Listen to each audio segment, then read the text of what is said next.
हर हर महादेव। जय श्री कृष्णा भक्तों। आज के इस वीडियो में हम जानेंगे अक्षय तृतीया के दिन क्या कार्य करना चाहिए, क्या कार्य नहीं करना चाहिए, इस दिन किन वस्तुओं की खरीदारी करना हमारे लिए शुभ होता है और किन वस्तुओं को खरीदारी के लिए अक्षय तृतीया पर मनाही होती है। इन सभी की जानकारी आज के इस वीडियो में आपको प्राप्त होने वाली है, तो वीडियो में आखिरी तक बने रहें।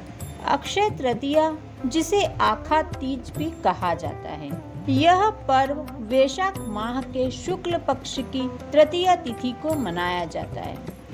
अक्षय शब्द का अर्थ होता है जिसका कभी क्षय न हो, जिसका कभी नाश न हो। इस दिन किए जाने वाले शुभ कार्य के फल का कभी क्षय नहीं होता, कभी वह पुण्य फल खत्म नहीं होता। इसे अबुझ मुहूर्त भी कहा जाता है, यानी कि इस दिन कोई भी शुभ कार्य बिना पंचांग देखे किया जा सकता है। यह दिन सोना खरीदने, संपत्ति में निवेश करने और नए कार्य को शुरू करने के लिए अत्यंत लाभकारी माना जाता है। लेकिन जहां एक और इस दिन धन संपत्ति और समृद्धि का प्रतीक है, वहीं कुछ चीजों को इस दिन घर लाना हमारे लिए दुर्भाग्य और आर्थिक हानि का कारण बन सकता है।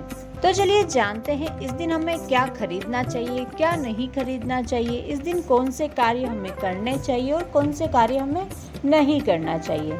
अक्षय तृतीया के दिन रक्त, चंदन आदि से युक्त लाल पुष्प और चावल आदि तांबे के पात्र, तांबे के कलश में जल भरकर उस जल से सूर्य देव को अर्घ्य अर्पित अवश्य करना चाहिए।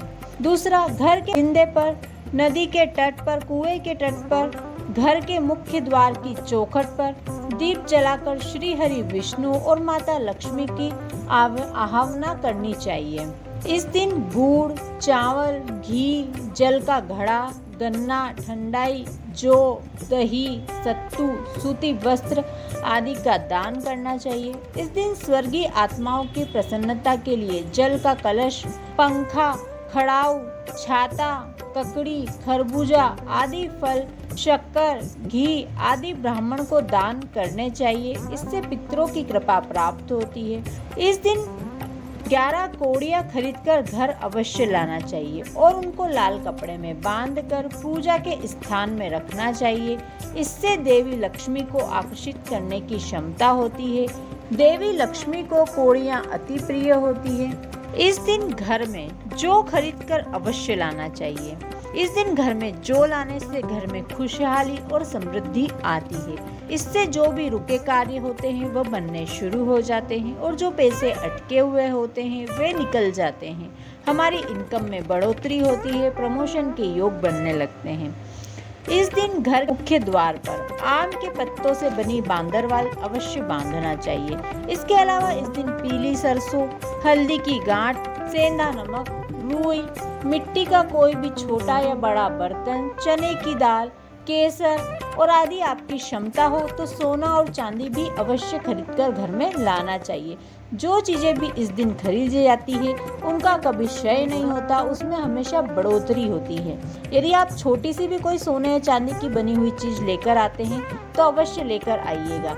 आप जानते हैं इस दिन हमें क्या नहीं खरीदना चाहिए। अक्षय तृतीया पर लोहे से बनी वस्तुएं जैसे लोहे के बर्तन, फर्नीचर, औजार खरीदना अशुभ माना जाता है। लोहे को शनिदेव से जोड़ा जाता है और यह कठोरता तथा संघर्ष का प्रतीक माना जाता है। इस दिन लोहे की वस्तुएं घर लाने से आपके जीवन में कठिनाइयां और आर्थिक संकट को बुलावा दे सकता है। अगर आपको कोई बर्तन खरीदने हैं तो चांदी, पीतल और तांबे के बर्तन खरीदना ज्यादा शुभ होता है।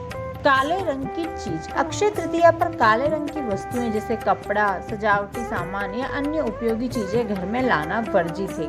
काले रंग को नकारात्मक ऊर्जा का वाहक माना गया है और यह आपकी आर्थिक स्थिति पर प्रतिकूल प्रभाव डाल सकता है।